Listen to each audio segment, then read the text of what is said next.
आज हम BA second semester political science के paper political theory and concepts के 100 मोस्ट इंपॉर्टेंट एमसीक्यूज करने वाले हैं। ये वीडियो मुख्य रूप से बुंदेलखंड यूनिवर्सिटी झांसी के स्टूडेंट के लिए है जिनका पेपर 28 मई को लगा हुआ है।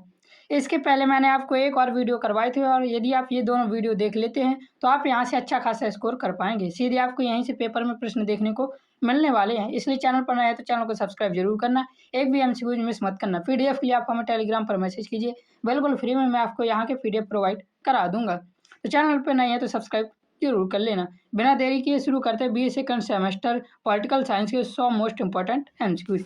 एक भी एमसीक्यूज मिस मत करना, पिछली वीडियो जरूर देखना, लिंक डिस्क्रिप्शन पर मिल जाएगा।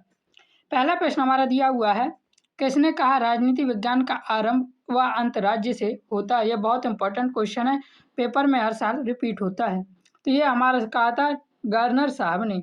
गार्नर ने यह स्पष्ट किया कि राजनीति विज्ञान केवल राज्य के अध्ययन पर ही केंद्रित है, उसकी उत्पत्ति वर्तमान और भविष्य सब राज्य से ही जुड़ा है। ये गार्नर का मानना था, याद रखना। क्वेश्चन नंबर दूसरा हमारा दिया हुआ है, प्लेटो की अध्ययन पद्धति क्या थी। तो इसका हमारा सही आंसर हो जाएगा निगमनात्मक पद्धति प्लेटो की अध्ययन पद्धति थी। बस पद्धति का नाम यहाँ से याद रखना है आपको। क्वेश्चन नंबर तीसरा दिया हुआ है, मैं आपको प्रत्येक एमसीक्यूज एक्सप्लेनेशन के साथ समझाऊंगा ताकि आप ज़्यादा से ज़्यादा एमसीक्यूज यहीं से कवर कर पाएँ।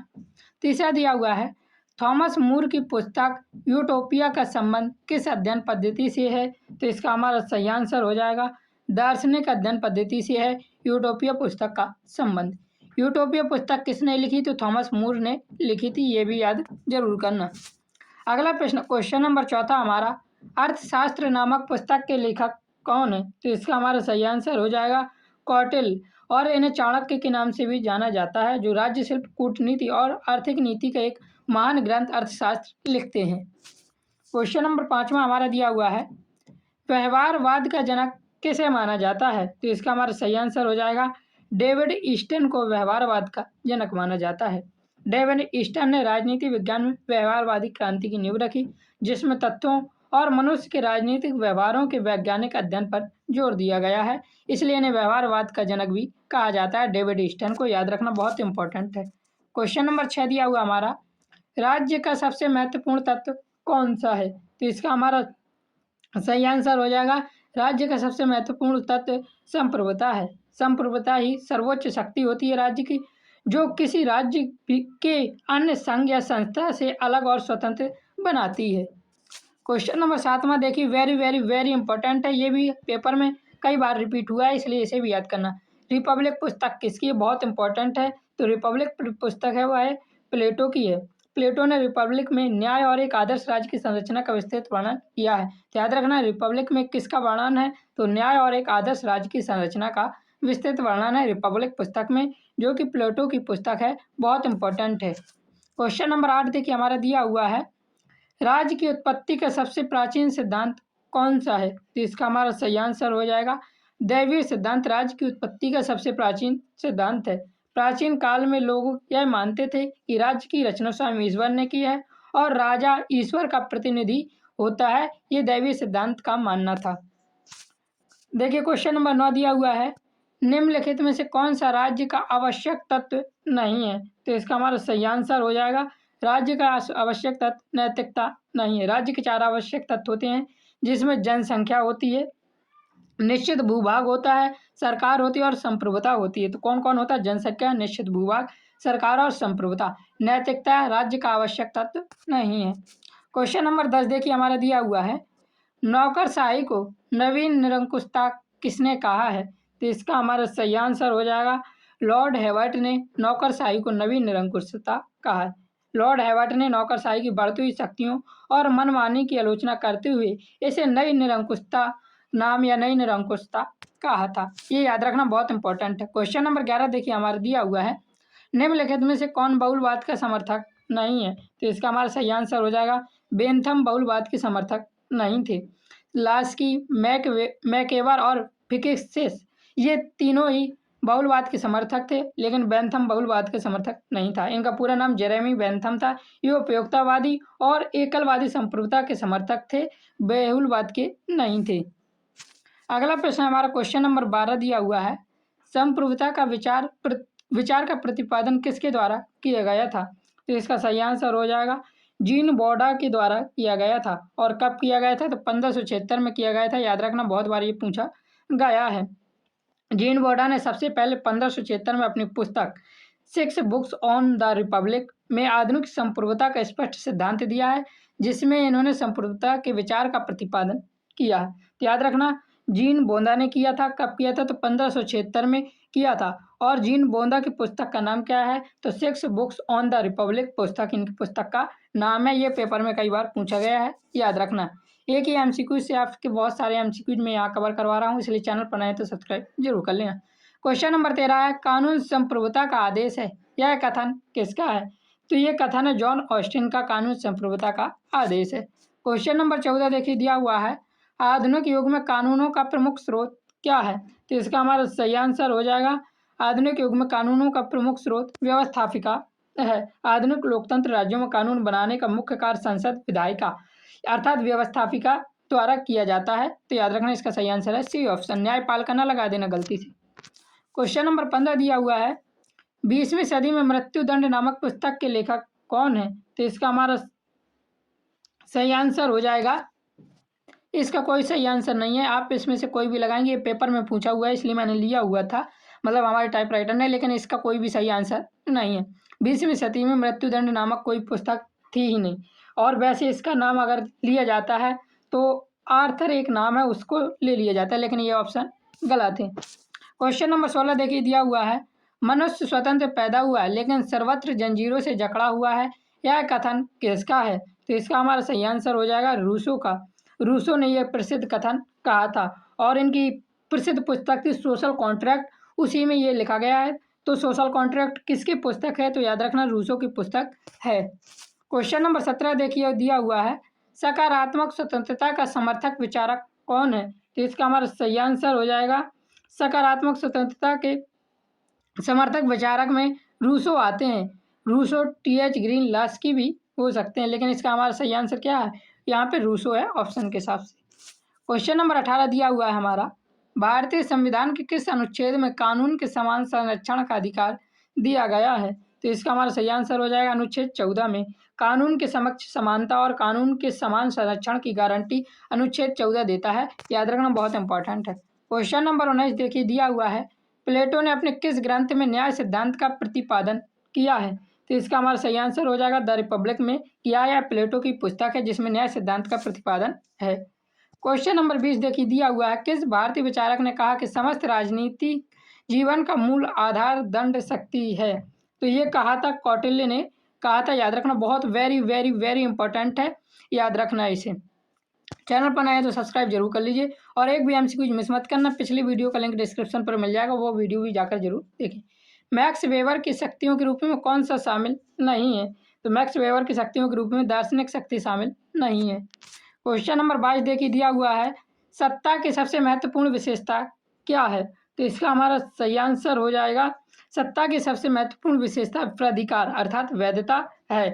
शक्ति जब वैधता प्राप्त कर लेती तो वह सत्ता या प्राधिकार बन जाती है। तो इसका बी ऑप्शन सही है। क्वेश्चन नंबर 23 देखिए हमारे दिया हुआ है, जीवन स्वतंत्रता और संपत्ति के अधिकार की बात करने वाला विचारक कौन है? तो इसका सही आंसर हो जाएगा, जॉन लॉक ने जीवन स्वतंत्रता और संपत्ति के अधिकार की बात की थी। क्वेश्चन नंबर 24 से हमारा, राजनीतिक संस्कृति शब्द का प्रयोग सर्वप्रथम किसने किया? तो राजनीतिक संस्कृति शब्द का सर्वप्रथम प्रयोग ग्रेवियल आलमंड ने किया था। कब किया था? तो 1956 ईस्वी में किया था, याद रखना। क्वेश्चन नंबर 25 देखिए दिया हुआ है, पॉलिटिक्स इन इंडिया पुस्तक के लेखक कौन है? तो इसका सही आंसर हो जाएगा Rajni Kothari, politics in India पुस्तक के लेखक हैं। और ये बहुत इंपॉर्टेंट क्वेश्चन है, याद करके जरूर जाना। स्क्रीनशॉट ले लीजिए, आप पीडीएफ के लिए टेलीग्राम पर मैसेज करिए, बिल्कुल फ्री में मैं आपको प्रोवाइड करा दूंगा। 26 दिया हुआ, उच्च श्रेणी की सहभागिता किस प्रकार के लोकतंत्र में संभव है? तो इसका सही आंसर है, प्रत्यक्ष लोकतंत्र में उच्च श्रेणी की सहभागिता संभव है। क्वेश्चन नंबर 27 है हमारा, निम्न में से कौन सा तत्व सहभागिता के स्तर को प्रभावित करता है? तो प्रेस की स्वतंत्रता, नागरिकों की जागरूकता और राजनीतिक दलों में आंतरिक लोकतंत्र, ये तीनों मिलकर ही सहभागिता के स्तर को प्रभावित करते हैं। क्वेश्चन नंबर 28 दिया हुआ है, लुसियन पाई ने राजनीतिक विकास के कितने स्तर बताए हैं? तो लुसियन पाई ने राजनीतिक विकास के 3 स्तर बताएं जिसमें समानता, क्षमता और विविधीकरण है। देखिए, मैं आपको यहाँ पे मोस्ट इंपॉर्टेंट एमसीक्यूज करवा रहा है, यहाँ से आपको पेपर में ज़्यादा से ज़्यादा एमसीक्यूज देखने को मिलेंगे। लेकिन यदि आप चाहते हैं मैं कंप्लीट थ्योरी करके हर एमसीक्यूज का सही आंसर दूं, 100% स्कोर करूं, 75 पे 75 सही हो, तो थ्योरी वाली वीडियो का लिंक भी डिस्क्रिप्शन पर डाल दूंगा, आप जाकर जरूर देखिए। क्वेश्चन नंबर 29 है, विकासशील देशों में राजनीतिक राज की संभावना किसने व्यक्त की? तो इसका हमारा सही आंसर हो जाएगा हंटिंगटन ने व्यक्त की थी। क्वेश्चन नंबर 30 दिया हुआ है, निम्नलिखित में से कौन राजनीतिक आधुनिकीकरण का लक्षण नहीं है? तो इसका सही आंसर हो जाएगा एक दलीय व्यवस्था आधुनिकीकरण का लक्षण नहीं है। क्वेश्चन नंबर 31 दिया हुआ है, कर्तव्य का पालन कीजिए और अधिकार स्वतः मिल जाएगा, यह कथन किसने कहा है? तो इसका सही आंसर हो जाएगा ये कथन गांधी जी ने कहा था, कर्तव्य का पालन कीजिए अधिकार स्वतः मिल जाएगा। क्वेश्चन नंबर 32 दिया हुआ है, निम्न में से कौन आदर्शवादी विचारक नहीं है? तो बेंथम आदर्शवादी विचारक नहीं है, जेरेमी बेंथम उपयोगितावादी विचारक थे, जबकि हेगल, ग्रीन और कांट ये आदर्शवादी परंपरा से जुड़े हुए हैं। तो बेंथम इसका सही आंसर है। क्वेश्चन नंबर 33 देखिए दिया हुआ है, राजा पृथ्वी पर ईश्वर का अवतार है, यह कथन किसका है? तो यह कथन हेगल का है। क्वेश्चन नंबर 34 दिया हुआ है, किस विचारधारा के अनुसार राज्य एक आवश्यक बुराई है? तो इसका सही आंसर हो जाएगा व्यक्तिवाद विचारधारा के अनुसार राज्य एक आवश्यक बुराई है। क्वेश्चन नंबर 35 दिया हुआ है, जॉन स्टुअर्ट मिल को खोखला स्वतंत्रता का मसीहा किसने कहा? वेरी वेरी वेरी इंपॉर्टेंट है, याद रखना। बारकर ने जॉन स्टुअर्ट मिल को खोखली स्वतंत्रता का मसीहा कहा था, याद रखना, बहुत इंपॉर्टेंट। क्वेश्चन नंबर 36 दिया हुआ है, प्रत्येक प्रकार की संपत्ति चोरी है, यह किसने कहा है? तो ये कहा था प्रूदो ने कहा था, और ये इंपॉर्टेंट क्वेश्चन हो जाता है। इन्होंने कहा था प्रॉपर्टी इज थेफ्ट, अर्थात प्रत्येक प्रकार की संपत्ति चोरी है। क्वेश्चन नंबर 37 दिया हुआ हमारा, लियो टॉलस्टॉय का संबंध किस विचारधारा से है? तो इनका संबंध अराजकतावाद विचारधारा से है। टॉलस्टॉय एक ईसाई अराजकतावादी थे जो राज्य, पुलिस और हिंसा के खिलाफ थे और प्रेम आधारित समाज चाहते थे। तो याद रखना बी ऑप्शन सही है। क्वेश्चन नंबर 38 दिया हुआ है, वैज्ञानिक समाजवाद का जनक किसे माना जाता है? बहुत इंपॉर्टेंट है। तो वैज्ञानिक समाजवाद का जनक कार्ल मार्क्स को माना जाता है, याद रखना। क्वेश्चन नंबर 39 दिया हुआ है, धर्म जनता के लिए अफीम है, ये कथन किसका है? तो ये कथन था मार्क्स का, कार्ल मार्क्स का ये कथन था। उन्होंने कहा कि धर्म लोगों को वास्तविक दुनिया के दुखों के प्रति सुन्न अर्थात अफीम की तरह कर देता है। क्वेश्चन नंबर 40 दिया हुआ है हमारा, निम्नलिखित में से कौन पूंजीवाद का परिणाम नहीं है? तो आर्थिक समानता पूंजीवाद का परिणाम नहीं है। आर्थिक असमानता फैलती है पूंजीवाद से, याद रखना ये। क्वेश्चन नंबर 41 दिया हुआ है, very very very important, wealth of Nations, ये पुस्तक किसकी लिखी है? ये आपने बार बार पता होगा। तो ये पुस्तक लिखी थी एडम स्मिथ ने लिखी थी। कब लिखी थी? तो 1776 ईस्वी में लिखी थी। बहुत इंपॉर्टेंट क्वेश्चन है, याद जरूर कर लेना। क्वेश्चन नंबर 42 दिया हुआ है, साम्राज्यवाद तथा उपनिवेशवाद की सहायक विचारधारा कौन है? तो इसका सही आंसर हो जाएगा पूंजीवाद है, साम्राज्यवाद तथा उपनिवेशवाद की सहायक विचारधारा। क्वेश्चन नंबर 43 दिया हुआ है, निम्न में से कौन साम्राज्यवाद के उदय का कारण है? तो शक्ति विस्तार की इच्छा, आर्थिक कारण और औद्योगिक क्रांति, ये तीनों ही साम्राज्यवाद के उदय के कारण है। क्वेश्चन नंबर 44 देखिए दिया हुआ है, उपनिवेशवाद को यूरोप में किस क्रांति की देन माना जाता है? तो उपनिवेशवाद को यूरोप में औद्योगिक क्रांति की देन माना जाता है। क्वेश्चन नंबर 45 दिया हुआ है, निम्नलिखित में से किसे आधुनिक युग का प्रथम राष्ट्रवादी कहा जाता है? तो इसका सही आंसर हो जाएगा मैकियावेली को आधुनिक युग का प्रथम राष्ट्रवादी कहा जाता है। बहुत इंपॉर्टेंट है, याद रखना। क्वेश्चन नंबर 46 दिया हुआ है, राष्ट्र की सबसे महत्वपूर्ण विशेषता कौन सी है? तो राष्ट्र की सबसे महत्वपूर्ण विशेषता संप्रभुता होती है, याद रखना। क्वेश्चन नंबर 47 दिया हुआ है, राज्य में एकता का भाव होता है तो वह राष्ट्र बनता है, यह कथन किसका है? तो ये किसने कहा था? तो इसका हमारा सही आंसर हो जाएगा गिलक्रास्ट ने कहा था, राज्य में एकता का भाव होता है तो वह राष्ट्र बनता है, इसका सही आंसर हो जाएगा।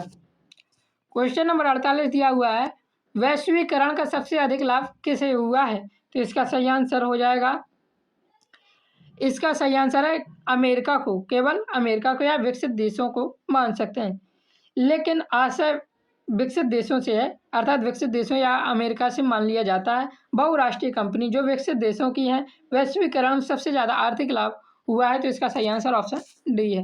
क्वेश्चन नंबर 49 दिया हुआ है, कौन सी राजनीतिक विचारधारा वैश्वीकरण की पोषक है? तो इसका हमारा सही आंसर हो जाएगा नव उदारवाद की विचारधारा वैश्वीकरण का पोषक माना जाता है। क्वेश्चन नंबर 50 देखिए दिया हुआ है, मानव अधिकारों के प्राकृतिक अधिकारों का प्रबल समर्थन कौन था? तो इसका सही आंसर है जॉन लॉक मानव अधिकारों के प्राकृतिक अधिकार के प्रमुख समर्थक थे। क्वेश्चन नंबर 51 दिया हुआ है, अंतर्राष्ट्रीय मानव अधिकार दिवस किस तिथि को मनाया जाता है? तो याद रखना 10 दिसंबर को मनाया जाता है। 10 दिसंबर 1948 को संयुक्त राष्ट्र ने मानव अधिकारों की सार्वभौम घोषणा को अपनाया था, जिसे UDHR कहते हैं, याद रखना। क्वेश्चन नंबर 52 है हमारा, अपने शरीर मस्तिष्क और आत्मा पर व्यक्ति स्वयं संप्रभु है, यह कथन किसका है? तो ये JS मिल का कथन है, याद रखना। और इनकी पुस्तक इन्होंने ऑन लिबर्टी में ये कथन लिखा था। क्वेश्चन नंबर 53 दिया हुआ है, द सेकंड सेक्स पुस्तक किसकी है? तो इसका सही आंसर हो जाएगा सिमोन द बोउवार की है। इंपॉर्टेंट क्वेश्चन है, याद करके जरूर जाना। क्वेश्चन नंबर 54, संसदीय प्रणाली के जनक किसे माना जाता है? वेरी वेरी वेरी इंपॉर्टेंट, ये इस पेपर में आपके आने के चांस 100% है। तो ब्रिटेन, संसदीय प्रणाली का जनक ब्रिटेन को माना जाता है। क्वेश्चन नंबर 55 दिया हुआ है, किस देश को अध्यक्षात्मक शासन प्रणाली का आदर्श उदाहरण माना जाता है? तो इसका सही आंसर हो जाएगा अमेरिका को माना जाता है।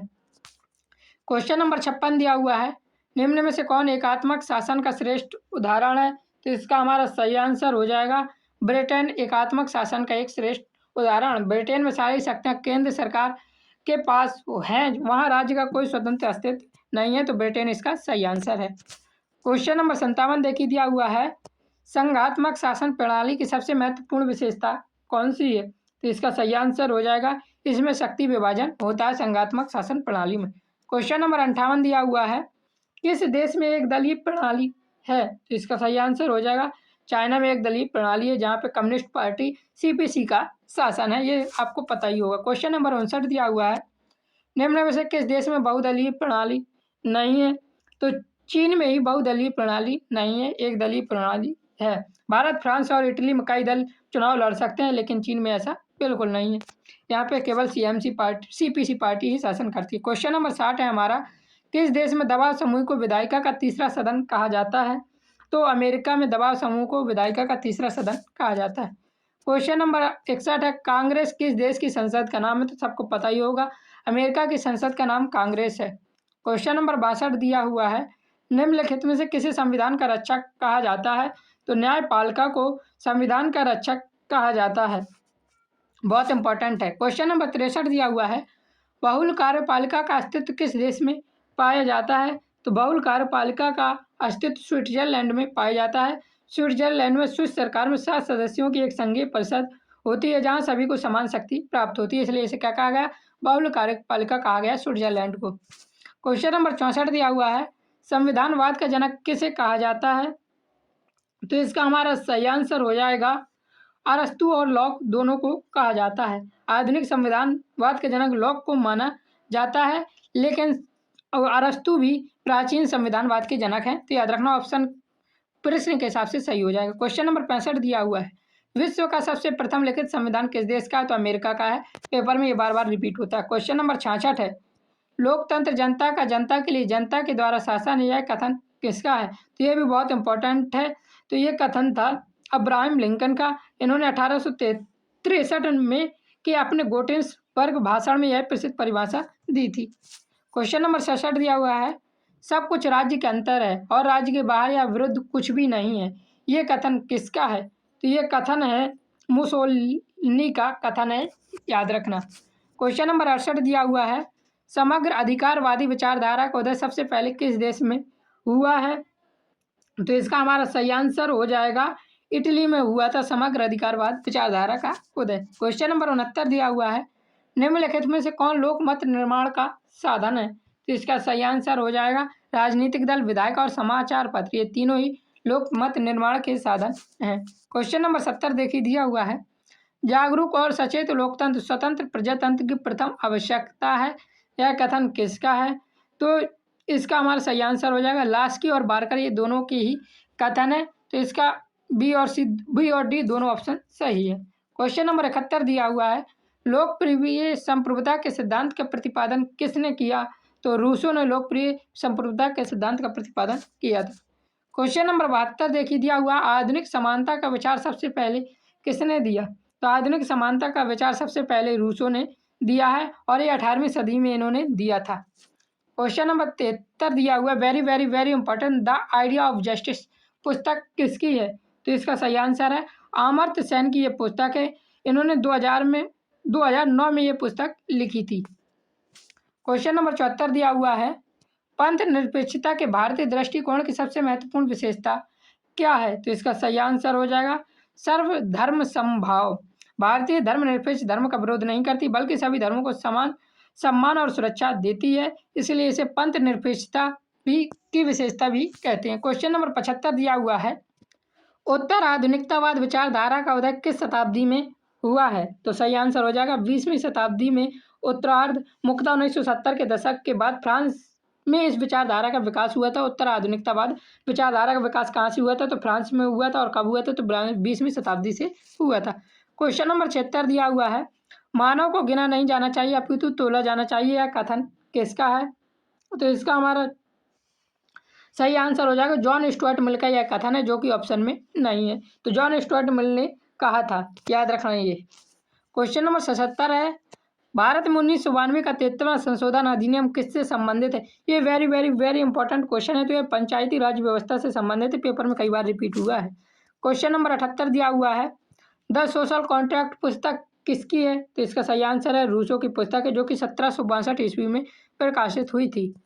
क्वेश्चन नंबर 79 दिया हुआ है, जॉन लॉक किस देश के निवासी थे? तो इंग्लैंड के निवासी थे जॉन लॉक।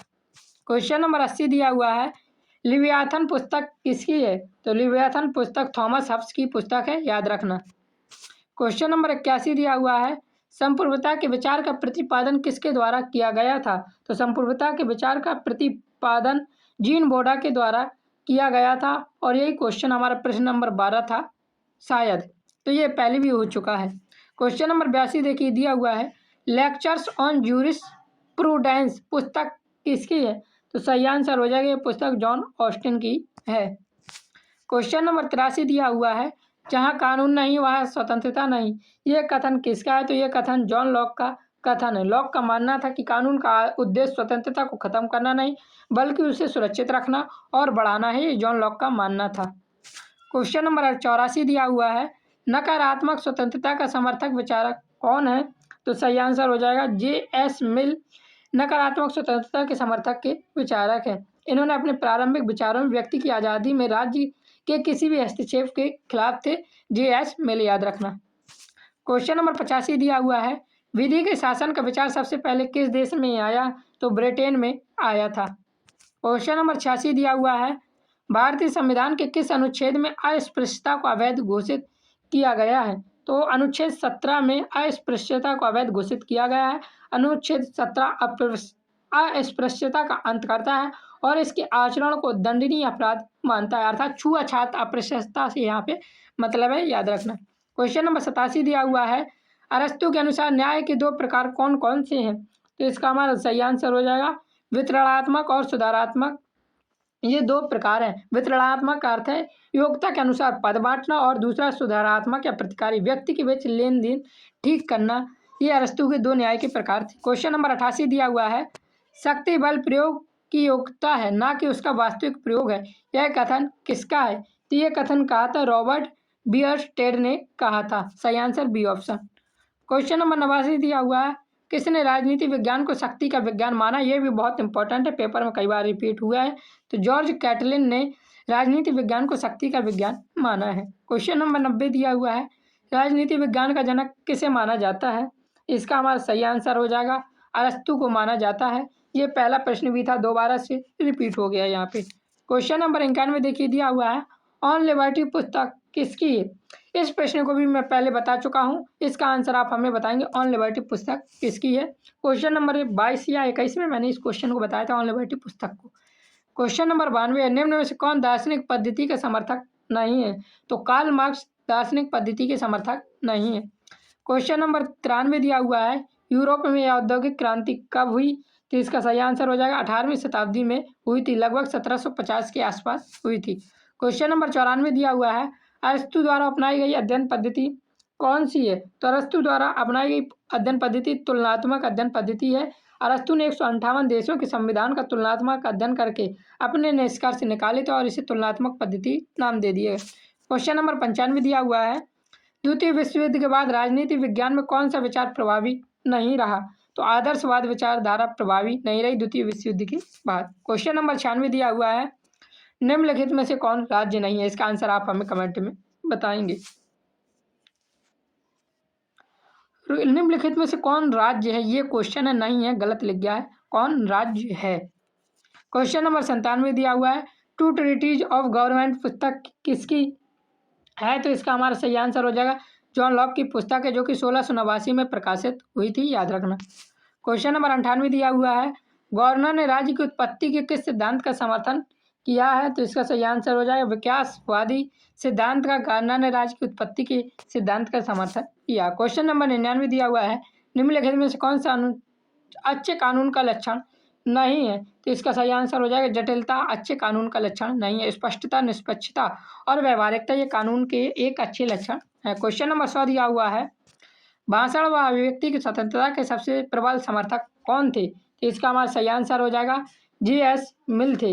इन्होंने ऑन लिबर्टी पुस्तक में कहा था, यदि एक व्यक्ति को छोड़कर पूरी दुनिया का मत एक तरफ हो तो भी उस व्यक्ति को चुप कराने का अधिकार दुनिया को नहीं है और आपको बोलने का अधिकार है। बोलने का अधिकार के साथ आप हमें टेलीग्राम पर मैसेज कीजिए, कमेंट भी कीजिए, क्योंकि बोलने का अधिकार आपको है। आप हमसे PDF बिल्कुल फ्री में ले सकते हैं। जय हिंद, जय भारत, राधे राधे।